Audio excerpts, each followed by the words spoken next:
오동균 신부님께 묻는다의 두 번째 시간입니다. 저는 산남교회 신사홍 제롬입니다. 네, 안녕하세요. 오동규 신부입니다.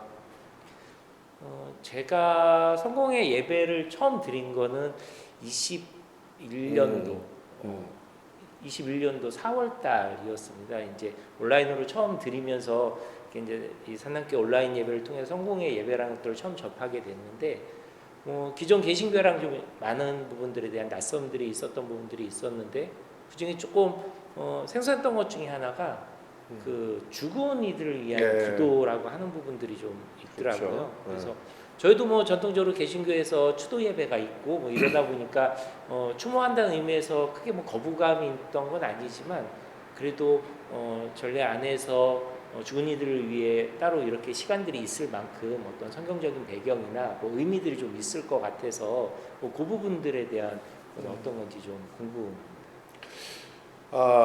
우리나라에서 특히 이제 현대에 와서 죽은 이들을 위한 기도가 문제가 되는 것은 죽은 자들을 위한 기도에 어떤 문제가 있느냐라고 얘기를 할 때는 이미 16세기 신학적 배경을 염두에 두고 얘기를 하는 겁니다. 근데 이제 직접적으로 우리가 그거 관련된 문제는 조상 제사 문제죠.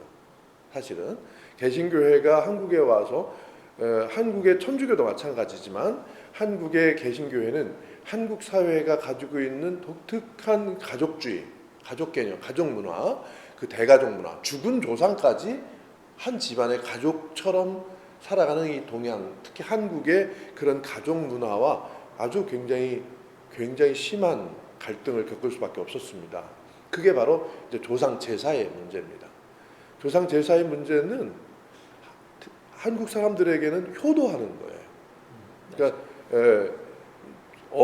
늙으신 부모님에게 밥상을 차려드리는 것과 똑같이 조상들에게도 밥상을 차려드린다는 의미의 제사를 지냈는데 서양 사람들의 눈에 보기에는 이거는 우상 숭배인 거죠. 그 앞에 뭐 위패를 모셔놓고 음식을 진설한 다음에 절을 하고 뭐 이러니까 숭배로 보인 겁니다. 그러니까 이제 이런 문화적 차이 때문에 생기는 그런 문제 때문에 천주교회도 아주 극심한 고통을 겪게 되었고 이 개신교도 처음에 와서 그 조상 제사의 문제를 금지하는 그런 문제 때문에 뭐 여러 가지 일들이 많았습니다. 근데 초창기에는 어쨌든 또 개신교회가 가져다주는 새로운 문물, 새로운 문화, 새로운 비전 이런 것 때문에 이제 그런 걸 극복하고 넘어갔었는데 이제 현대까지 와서 문제가 생긴 거는 이제 그래도 우리 조상의 전통 문화는 변하지 않죠. 계속 내려오고 있는데 100년이 넘어가고 150년 가까이 되는 현대에 와서도 이제는 이제 조상 제사의 문제를 이렇게만 갈등 관계로 놓고 볼 수는 없는 지경인데 이것에 대한 찬반이 많은데 근본주의적인 관점을 가지고 있는 분들은 이게 성경에 없다 이런 논리를 가지고 얘기한 겁니다. 그래서 성경이라고 하는 것의 근거는 조상 제사의 문제를 성경이 다루고 있지 않습니다. 사실은 성경에서는 이제 그 조상 죽은 이들을 위한 기도를 반대하는 성경의 근거들을 제시하는 분들이 이제 몇 가지가 있는데 대표적으로 이제 예수님이 죽은 라자로, 거지 라자로와 이제 부자가 이런 얘기가 있다는 비유로 말씀해 주신 그 비유의 말씀에서 부자가 아브라함에게 저도 좀 이렇게 해주십시오. 아니면 제 가족들에게도 이런 얘기를 해주십시오. 이런 이야기 과정에서 너와 나 사이에는 죽음의 강이 흐르고 있어서 이쪽에서 너를 건너갈 수 없다. 이런 이야기를 근거로 들어서 죽은 이들을 위한 기도는 비성경적이다라고 하는 근거를 대는데 그건 조금 논리적으로 좀 빈약하죠. 그거는 다른 이야기예요. 사실은 죽은 자들의 문제하고는. 그러기 때문에 이 죽은 이들을 위한 기도의 문제는 그냥 인류학, 문화인류적인 관점에서 그냥 문화라고 하는 관점으로 생각해야 될 것 같습니다. 성경에는 그냥 그 각 민족마다 가지고 있는 그 지역 문화가 반영된 것뿐이고 성경에서 직접 그 문제를 주제로 다루고 있는 부분은 그렇게 많지 않습니다. 그렇게 저는 발견하지 못했고요. 다만 그럼 죽은 자들을 위한 기도는 왜 하느냐? 그것은 로마 가톨릭 내에 계속 이제 그 죽은 사람들을 이렇게 염두에 두고 있는데 죽은 가족들을 위해서 로마 가톨릭 당연히 어느 지역에 가면 내 죽은 가족들이 있는데 그 가족들 그 죽은 가족의 영혼은 그럼 어떻게 되는 겁니까? 그 영혼이 천국에 갈 수 있습니까?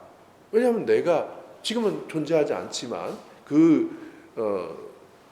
사랑하는 가족, 아버지, 어머니 또는 아들, 자식들이 무참하게 죽었거나 어떤 병들어 죽었거나 어떻게 죽었을 때 그 존재가 우리도 죽으면 천당 간다는데 그 천당 가냐? 이런 것하고 연결된 겁니다. 그러니까 죽음 이후의 사후 세계가 어떠냐라고 하는 관점이 반영된 거죠. 근데 사실 기독교는 죽음 이후의 사후 세계는 이렇다라고 하는 교리를 갖고 있지 않아요. 다만 로마 카톨릭이 유럽의 문화에서 죽음 이후에 천국으로 가기 전에 연옥이라고 하는 것을 대기하고 있다가 간다. 이거는 이제 그리스 로마 신화의 뭐 하데스라고 해서 뭐 죽은 자들이 가는 길은 지옥이 있고 뭐 이런 관점들이 복잡하게 연결이 돼서 연옥 교리라고 하는 것이 로마 카톨릭 내에서 형성이 됐어요. 이거는 좀 뭐라 그럴까요? 좀 비성경적이죠. 그리고 억지 같은 게 있어요. 그래서 이제 종교 개혁을 할 때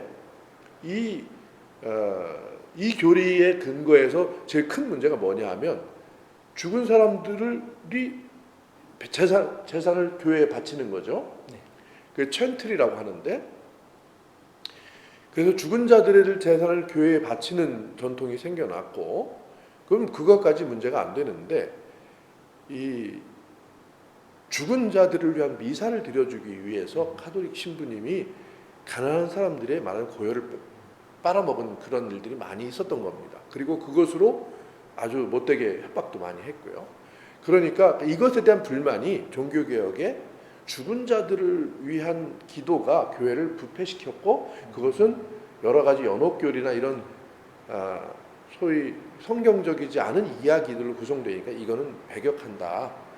근데 이제 이런 차원이라면 좀 그렇게까지 굳지 않은데 여기 더 중요한 문제는 그때 당시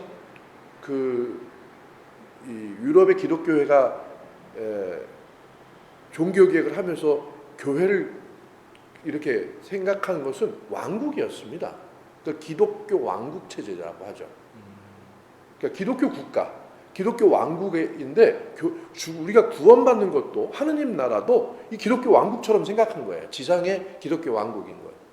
이거 어디서 나타나느냐 하면 이제 루터가 종교개혁을 할 때 30년 전쟁을 하고 나서 끝날 때 이쪽은 루터 교회 지역, 이쪽은 로마 카톨릭 지역으로 딱 나뉘지 않습니까? 그러면 저쪽은 적이에요.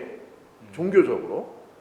그러니까 그런 내가 저쪽에 속하면 적이 되는 거고 이쪽에 속하면 아군이 되는 건데 당연히 적은 저주받은 지옥 갈 사람들이고 이쪽은 천국 갈 사람들이죠.